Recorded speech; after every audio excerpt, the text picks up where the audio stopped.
PK52, the Saturday morning meeting. Hey, I wanted to take just a minute and kind of extend on the experience video that I did last week. So there's a lot of things that really aren't going to change in the car business. Let's talk about some things that I've just learned. So we look at new car production in the United States. So if you look back at 2015 and 2016, the new car production and sales in the United States were approaching about 18 million vehicles a year.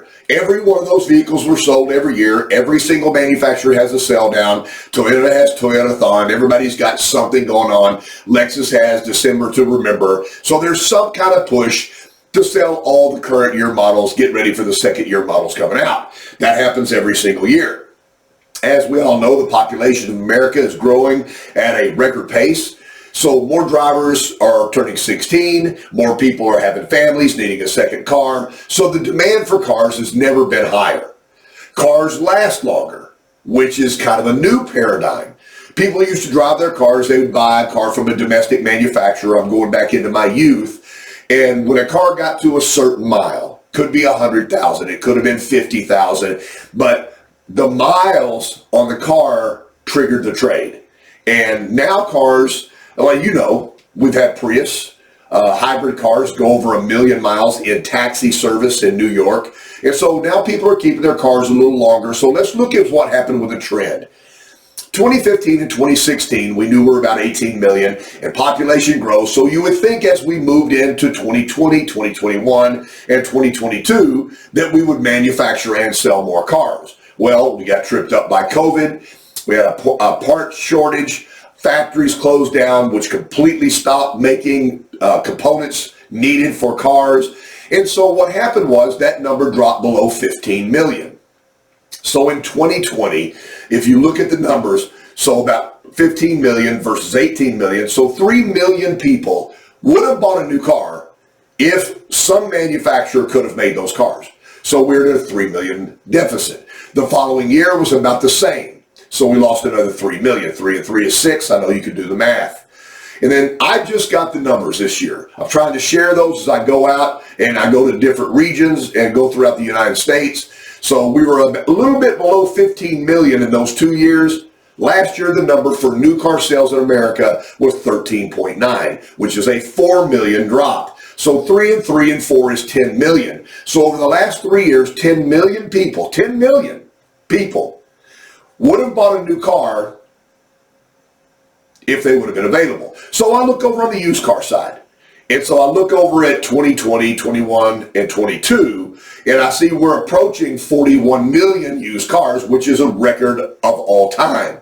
And so I looked at 41 million in 21, and I thought, so we'll be at 42 to 44 million because we're really getting a drop off on new car production, and that didn't happen. So between 2021 and 2022, 1 million people didn't buy used cars. So the used car sales backed up 1 million. So to me, and you have to make your own decision. Numbers, no matter who does the numbers, people will look and sit there and they'll have a different analysis on what the numbers mean. To me, the customers have finally said there's turmoil in the car business. Cars are super expensive. I'll wait.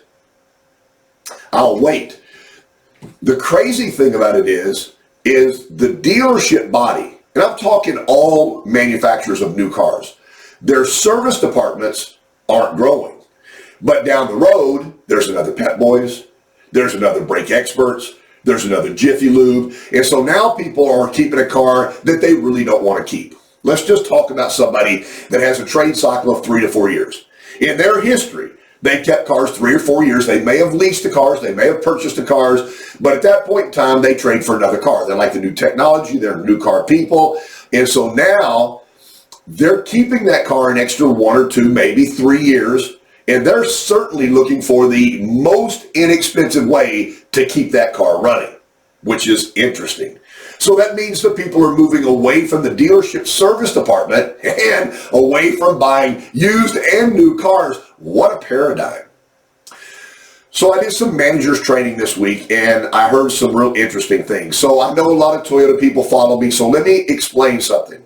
Everybody wants to take somebody coming out of a lease and they want to convert that car to a certified car and then put them right back in that car again. And the dealership would like to make a profit doing that. The problem is that's a legal nightmare. So let me tell you the way I would process this.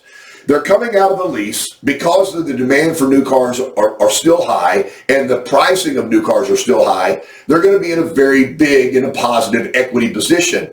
So it just makes sense for somebody that has a 4Runner not to give the car back, just to go ahead and buy the car and keep driving the car because it is a great value because the lease work in their favor. But I'm telling everybody, they don't want that car. They wouldn't have leased a new car if they liked used cars. They like new cars. There's new technology. The new 4Runner's coming out. The new Sequoia just came out. Every manufacturer's coming out with brand new, redesigned from the ground up cars. And there is a big contingency of people in the United States that don't want a pre-owned car. They don't like a car once it has miles on it. They want a new car. It could be image. And I think if you're a CEO of a corporation, or you're the lead researcher on a medical team, or you're a doctor, or you're a lawyer, or you're way up in the game of your company, where your parking space is, you probably don't want to park a 15-year-old car with a flat tire. So it's a status symbol. Cars have always been a status symbol, and people don't want old cars. So if you follow that person that bought their vehicle out from over lease, let's say 6 months, they're ready to trade. They've already got their equity. They're already in a good situation. They may be ready to trade within a month. So don't let that customer go, because remember, you're dealing with somebody that has always purchased or leased new cars, and they want another new car. Problem is right now, maybe we can't source that car. So think outside the box. Let me finish up today with talking about experience. I've seen over the years, somebody comes in, they've made an appointment to see a car. They didn't make an appointment to see the sales professional. They made an appointment to see a car. And I think that's completely wrong. We've talked about that. There's many cars out there. In fact, people have Toyotas on non-Toyota lots. They're buying Toyotas at the auction so they can have Toyotas to sell against Toyota dealerships. And it's going on with other manufacturers also. So try to make the appointment for you, for the salesperson. So the experience, not the car. So this is a little simple thing that I've got right here. It's a hang tag. And I printed it on my own computer. I cut it out with my own scissors, showing my scissor cutting skills. And basically what it does, this is on a certified car, but it identifies that this car has been pulled as a courtesy from the inventory and put in a specific area with the customer's name on there, and then some background on how the car got to be there. And to me, it's not a question of selling the car or not selling the car. It's a question of never having to go to one of my managers and say, hey, my customer's here on the Corolla. I can't find it. Where is it? So I'm going to take control of that. The worst case scenario here is I pull the car is clean, the car is ready to go, and the customer doesn't show up. I have to re-inventory the car. I don't think that's a big issue at all. So this is something right there that you can do on your own. You don't have to let the dealership do it. You can put your name on there, a courtesy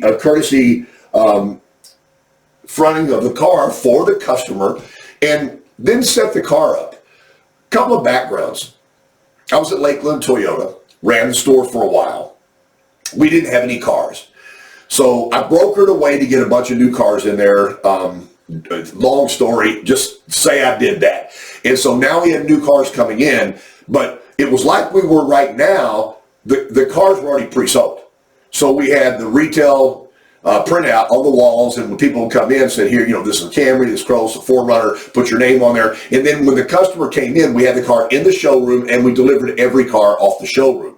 Big fanfare, we opened the doors, rolled the car out for the customer. It was super clean. Everybody could tell the story that they got the car off the showroom floor. Well, we were in a situation where we didn't have any inventory, and that was easy to do, but the experience level that I watched, the customers would tell somebody that they got extra special treatment.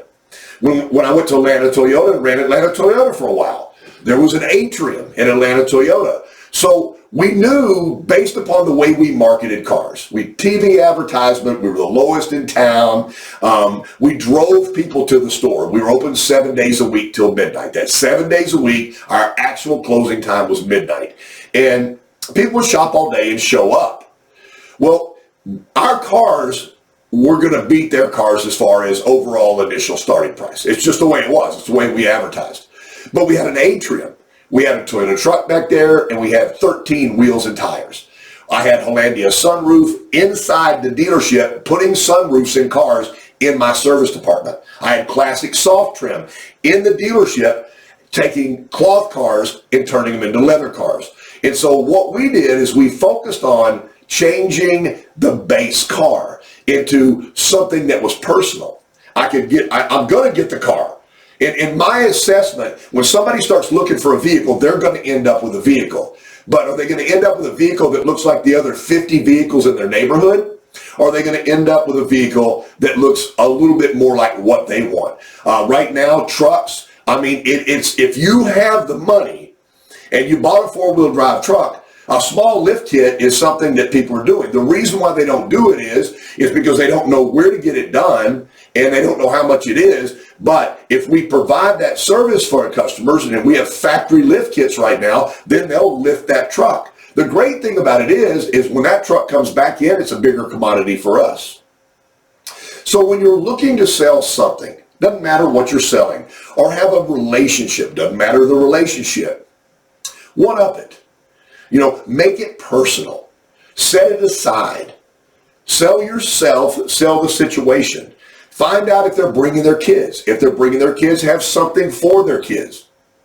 If they're coming in the middle of the afternoon, it may be hot. Summer's going to come. Spring's coming. Here comes summer. Make sure there's a beverage in the car. Bring a cooler with a beverage in the car. It's little things. I did two things when I first started selling. I had coffee cups, because we served our customers looking at a Land Cruiser, which was giant money back then, and we would serve them a cup of very mediocre coffee in a stupid little styrofoam cup without cream, with some kind of powdered substance that we called creamer. And I thought, that's the stupidest thing in the history of the world. I've got somebody looking at a vehicle that's the most expensive vehicle that we sell, and I'm going to treat them like it's some kind of outing under a tent.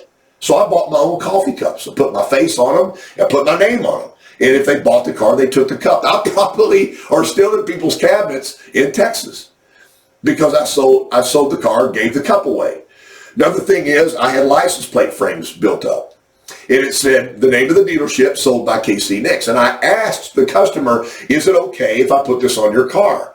Not everybody said okay, but some of them did. So my goal was to be driving around town and drive up behind a car, and every single car in town had sold by KC Nix on there.